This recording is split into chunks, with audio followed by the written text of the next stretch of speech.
Hello everyone, students. In this chapter, two houses of parliament is now the next topic.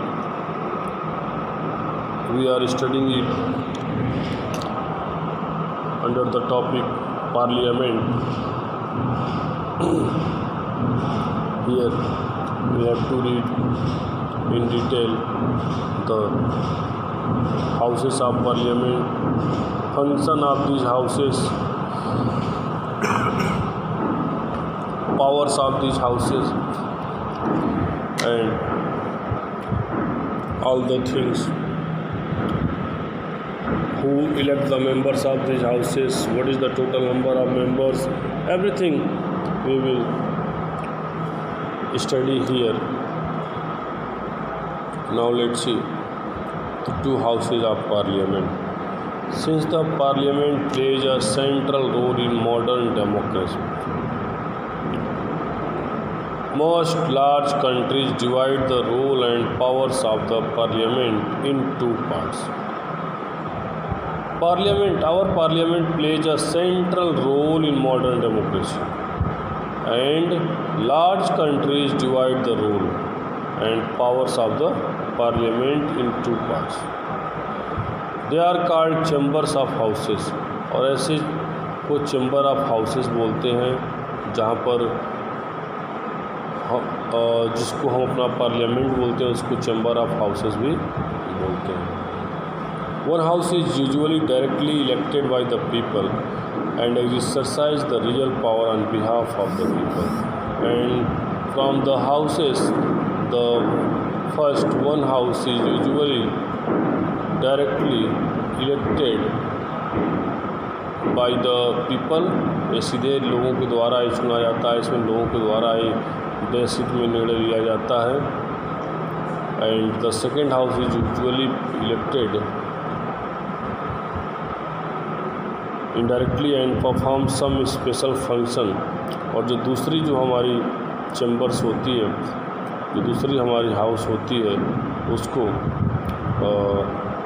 Indirectly उसको elect किया जाता है और वो ऐसे परफॉर्म्स भी करती है सम स्पेशल फंक्शंस, कुछ अच्छे फंक्शन को भी वो शो करती है.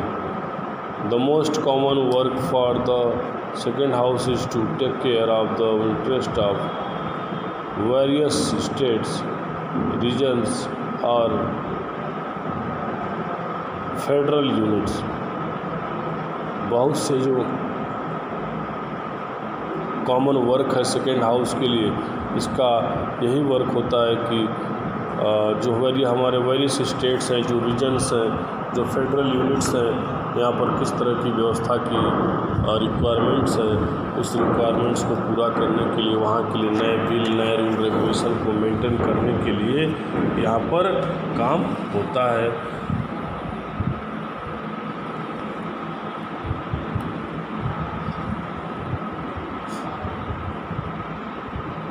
In our country, the parliament consists of two houses. हमारे विदेश में हमारे संसद की दो हाउसेस हैं. The two houses are known as the Council of State राज्य सभा and the Houses of the People लोक सभा. इनमें से दोनों स्टेट में से जो दो हैं, इनमें से एक राज्यसभा है, दूसरा लोकसभा है. तो काउंसिल ऑफ स्टेट्स को बोलते हैं राज्यसभा और हाउस ऑफ पीपल को बोलते हैं Lok Sabha. President of India is also part of parliament. हमारे देश के राष्ट्रपति भी हमारे उस पार्लियामेंट के पार्ट हैं. While he is not a member of this parliament, उसका मेंबर नहीं है, लेकिन फिर भी ही हैज़ ए पार्लियामेंट.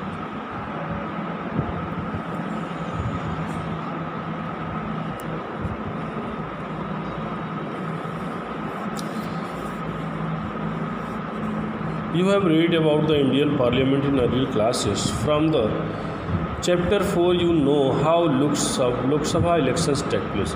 अभी आप लोकसभा इलेक्शन के बारे में लास्ट चैप्टर में पढ़ चुके हैं, जिससे हमारी सरकार बनती है. अभी 2019 में इलेक्शन हुआ था जिसमें बहुत सी पार्टियों ने पार्टिसिपेट किया था और finally election BJP Bharatiya Janata party ने इलेक्शन जीता था, जिसमें बीजेपी को मेजॉरिटी मिला था और उन्होंने सरकार बनाई थी। तो लेट अस रिकॉल सम की differences between the composition of this to houses of parliament. Answer the following for the Lok Sabha and Rajya Sabha. So to clear the concept of the Lok Sabha and Rajya Sabha, I have to make a difference between these two houses. You have to also read it very deeply, and here you have to also answer the question of the answer this given question that is given here. You will read it and you will also write it in your copy, and then next class it will be asked with you, so get ready to write the answer of these questions. Now, which of the two houses is more powerful? अब यहाँ पे सबसे बड़ी बात आती है कि जो हमारे दो हाउस हैं इनमें से कौन सी हाउस सबसे अधिक पावरफुल है। It might appear that the Rajya Sabha is more powerful. तो ऐसा लगता है कि राज्यसभा वहाँ पे सबसे अधिक पावरफुल है, राज्यसभा को सबसे पावरफुल माना जाता है। For sometimes it is called the upper chamber, और कभी कभी ये अपर चैम्बर के रूप में जाना जाता है। And the Lok Sabha the lower chamber, और लोकसभा को लोअर चैम्बर के रूप में जाना जाता है। But this does not mean that Rajya Sabha is more powerful then Lok Sabha. लेकिन इसका मतलब ये नहीं है कि राज्यसभा का मतलब जो है वो लोकसभा ही है। Rajya Sabha is more powerful then Lok Sabha. ये भी नहीं कह सकते हैं कि राज्यसभा बहुत ही लोकसभा से पावरफुल है, क्योंकि कुछ रीजन अभी नीचे तर्क आपको मिलेगा। This is just an old style of speaking and not the language used in our constitution. It is made in our constitution. It is a record of our constitution that Lok Sabha is less powerful than Rajya Sabha. So it is said, but it is not 100% correct in each area, in each way that Lok Sabha is less than it Rajya Sabha. Our constitution does give the Rajya Sabha some special power over the states. अब राज्यसभा को बड़ा इसलिए माना जाता है कि हमारे संविधान के द्वारा राज्यसभा को कुछ विशेष पावर दिया गया है। But on most matter the Lok Sabha exercises supreme power.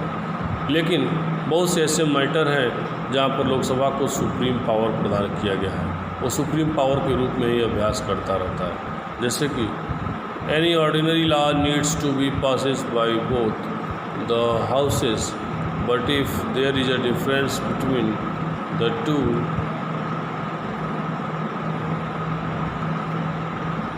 houses, the final decision is taken in a joint session in which member of both the house sit together.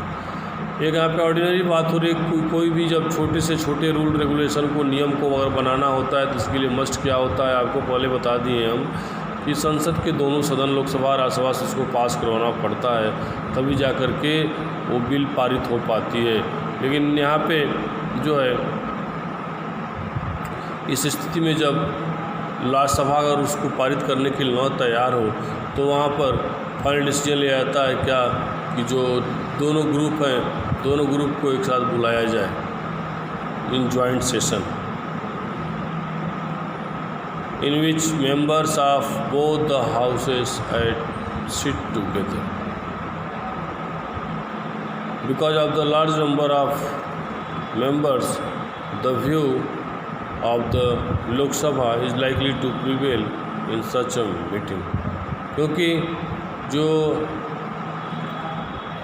Larger number of member होते हैं वो लोकसभा में अगर हैं तो, और राज्यसभा में उस पार्टी की मेजॉरिटी नहीं है, तो उस समय इस तरह की मीटिंग को प्रिवेल किया जाता है जिससे कि वहाँ उस कंडीशन को मेंटेन किया जा सके जो चीज़ वहाँ पे राज्यसभा के द्वारा रिजेक्ट किया जा रहा है। ओके, नाउ नेक्स्ट देखिए second number, Lok Sabha exercise more powers in money matter. अगर पैसे की बात किया जाए तो मनी मैटर में लोकसभा के पास कहीं बहुत ज़्यादा पावर होता है। Once the Lok Sabha passes the budget of the government or any other money related law, the Rajya Sabha cannot reject it. And it is also said that it is also in the power of Lok Sabha. If Lok Sabha pass any big budget for a state, for any field, it is not possible that the Rajya Sabha can reject it.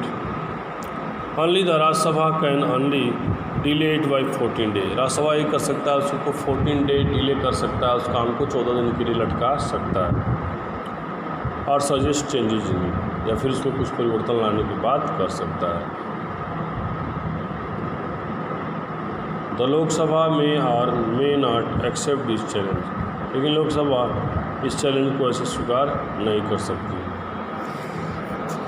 Must opportunity the Lok Sabha controls the council of minister.